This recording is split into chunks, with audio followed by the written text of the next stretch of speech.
सी news Bharat में आपका फिर से एक बार स्वागत है। वक्त हो चुका है न्यूज बुलेटिन का। इस बुलेटिन में बात होगी आगरा की, जहां सीएए बिल को लेकर पुलिस हुई अलर्ट। साथ ही चर्चा होगी चतरा की, जहां केसरी चौक पर महागठबंधन के कार्यकर्ताओं ने फूंका प्रधानमंत्री का पुतला।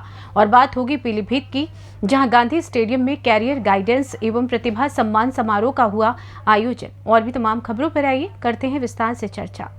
खबर आगरा से है, जहां सीएए बिल को लेकर आगरा पुलिस अलर्ट हो गई है। संवेदनशील इलाकों में पुलिस की पैनी नजर है। सोशल मीडिया पर भी नजर रखी जा रही है। लोगों से अफवाहों से बचने के लिए पुलिस ने अपील की है। अफवाह फैलाने वालों के खिलाफ कड़ी कार्यवाही भी होगी। आपको बता दें कि सीएए बिल को लेकर लोगों को ब्रीफ किया जा रहा है।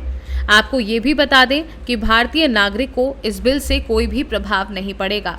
इस विषय में डीसीपी सिटी सूरज राय ने विस्तार से जानकारी दी है।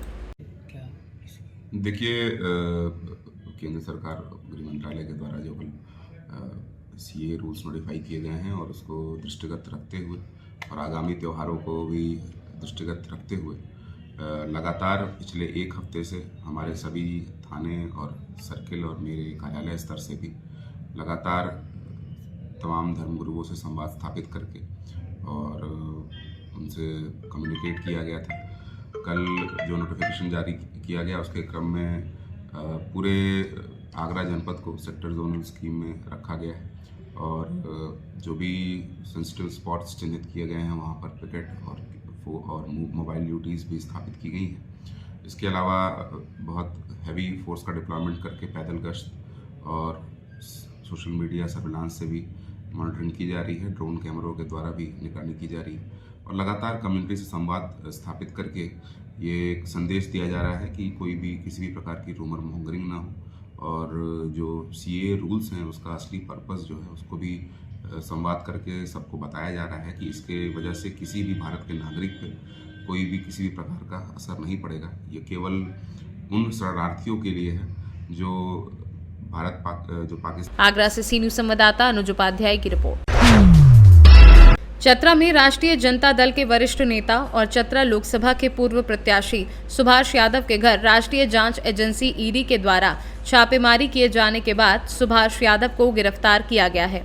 सुभाष यादव के गिरफ्तारी के विरोध में चतरा में महागठबंधन कार्यकर्ताओं ने विरोध प्रदर्शन किया है। ईडी के द्वारा राजद नेता सुभाष यादव के घर छापेमारी के बाद गिरफ्तार किए जाने के विरोध में केसरी चौक में महागठबंधन कार्यकर्ताओं ने प्रधानमंत्री का पुतला फूंका, जिसको लेकर कार्यकर्ताओं ने शहर के केसरी चौक पर प्रदर्शन करते हुए प्रधानमंत्री नरेंद्र मोदी का पुतला फूंका। कार्यकर्ताओं का कहना है कि केंद्र सरकार के द्वारा राष्ट्रीय जांच एजेंसियों का दुरुपयोग किया जा रहा है। उनका कहना है कि साजिश के तहत राजद नेता सुभाष यादव को गिरफ्तार किया गया है।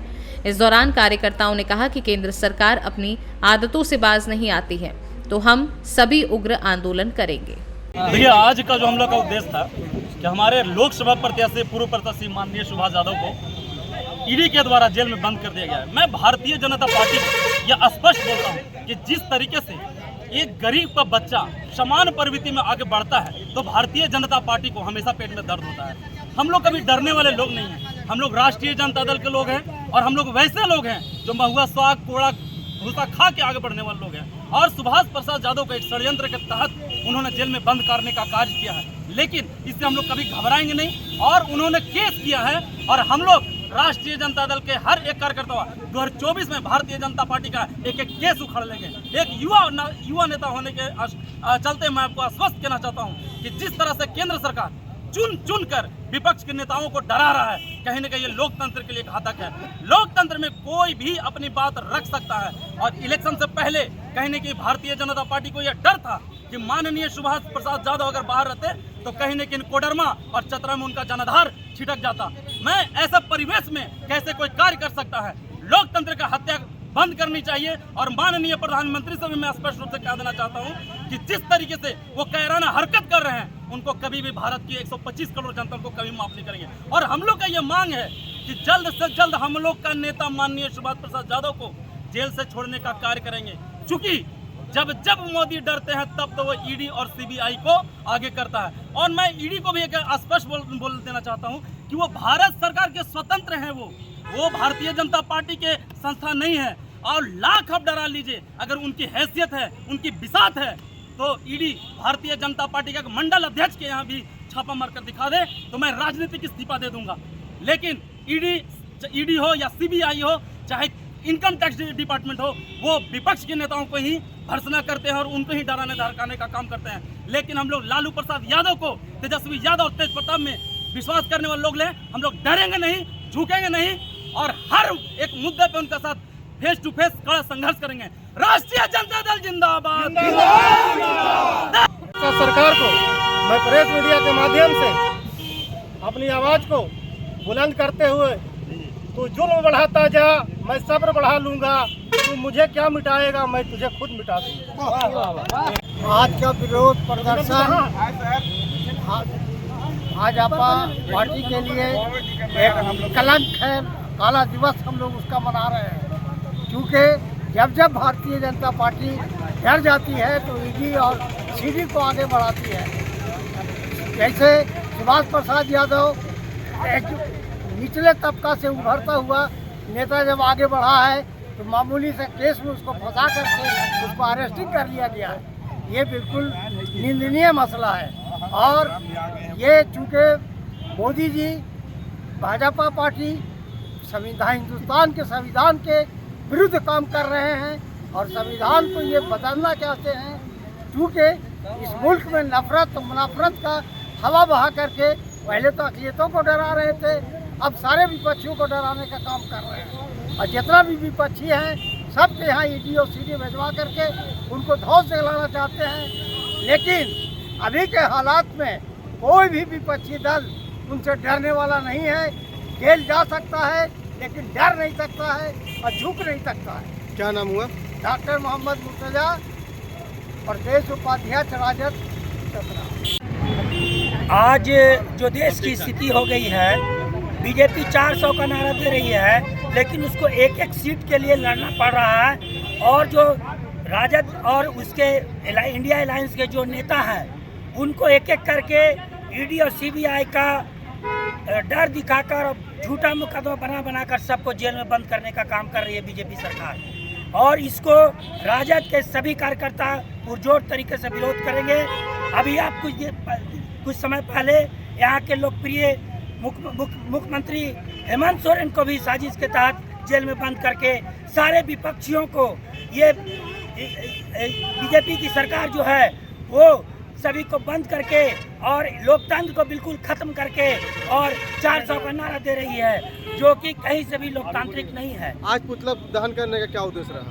बस जो बीजेपी का जो मंशा है कि हम ऐसे करके लोगों को झूठा मुकदमा में ईडी सीबीआई के माध्यम से लोगों को अरेस्ट करके जेल में भेज के लोगों को डरा देंगे, ये लालू के सिपाही हैं जो कभी नहीं डरेंगे। चतरा से सी न्यूज़ संवाददाता लकी की रिपोर्ट।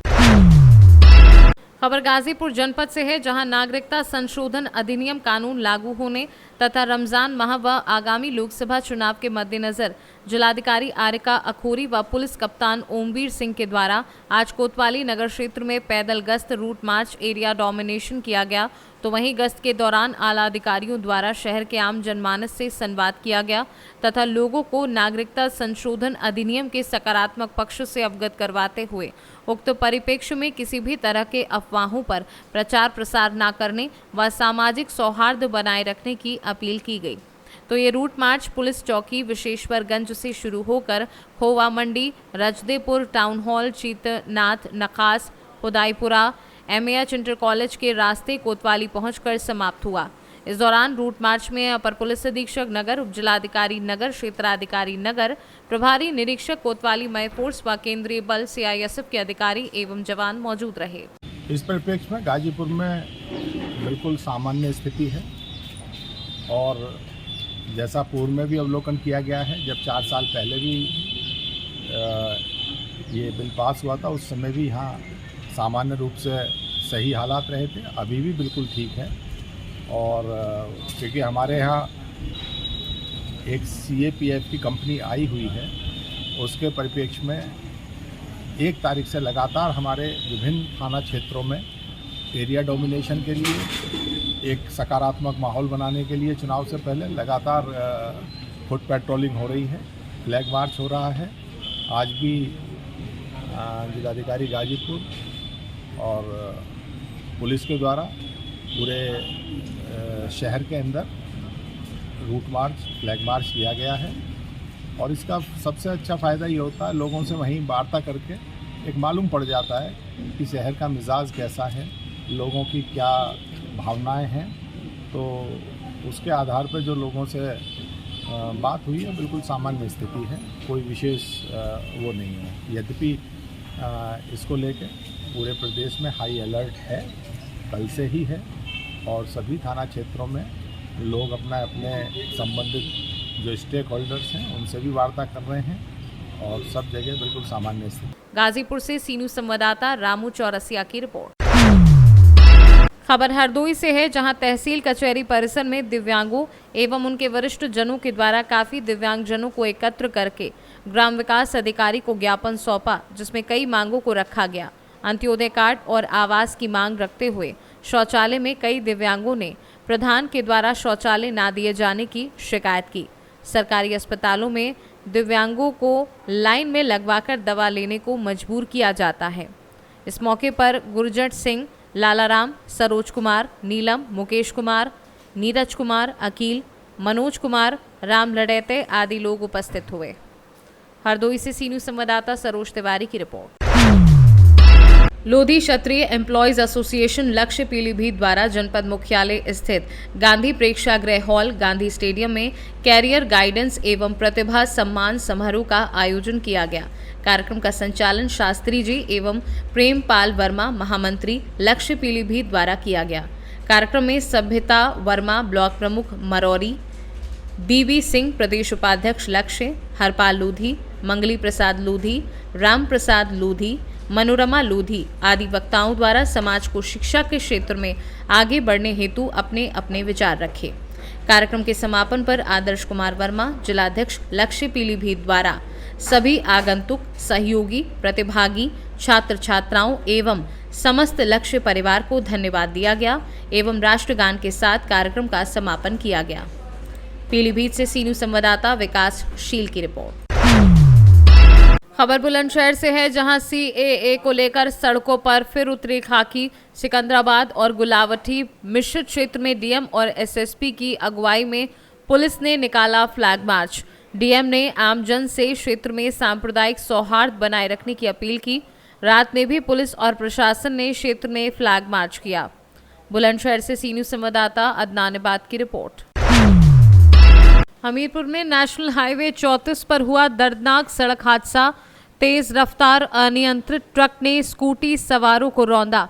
एक की मौके पर दर्दनाक मौत और दूसरा गंभीर रूप से घायल हो गया है। बता दें कि घायल का जिला अस्पताल में इलाज चल रहा है।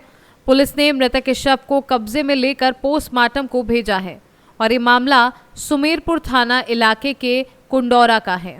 हमीरपुर से सीनू संवाददाता जितेंद्र कुमार पंडित की रिपोर्ट।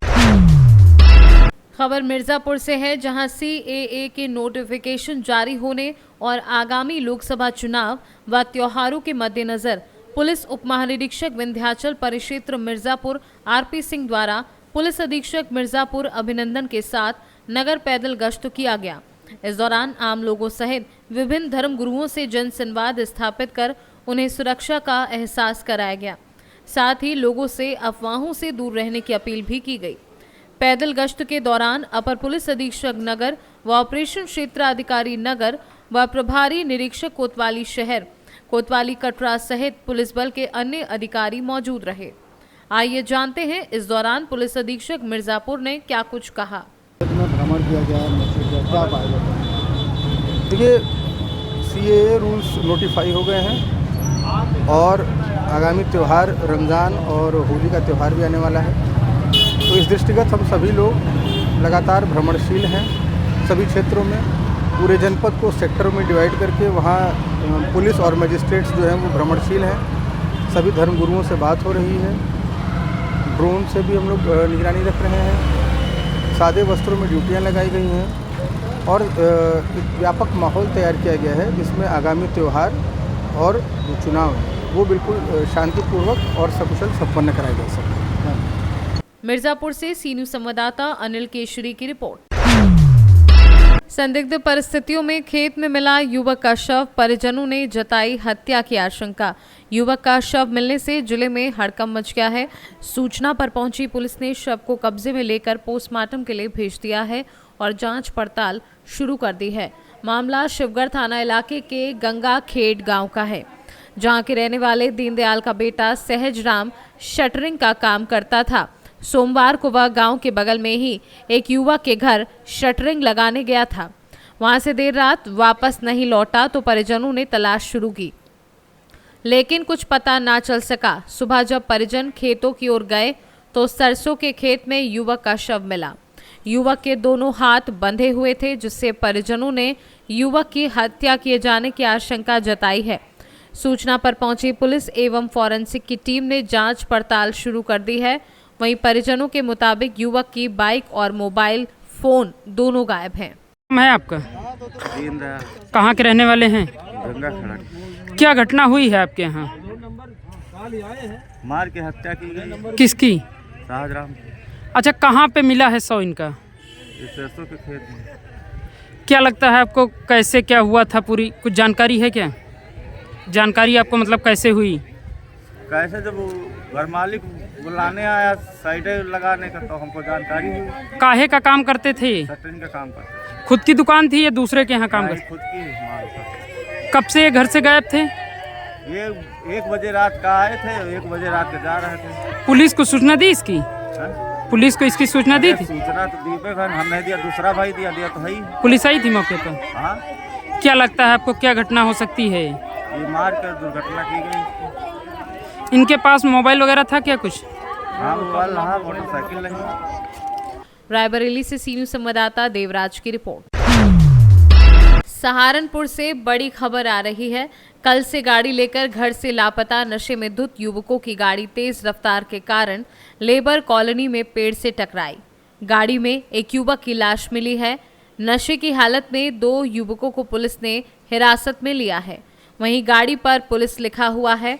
सूचना के बाद चौकी इंचार्ज पुलिस बल मौके पर पहुंच जांच में जुटा है। साथ ही आपको बता दें कि पुलिस ने गाड़ी सहित मृतक युवक के शव को कब्जे में लिया है और पुलिस नशे में धुत दोनों युवकों से जांच पड़ताल कर रही है। सहारनपुर से सी न्यूज़ संवाददाता आशीष शर्मा की रिपोर्ट। फिलहाल न्यूज बुलेटिन में बस इतना ही। देश दुनिया की तमाम खबरों की जानकारी के लिए देखते रहें सी न्यूज़ भारत। हर खबर आपके साथ, आपके हाथ।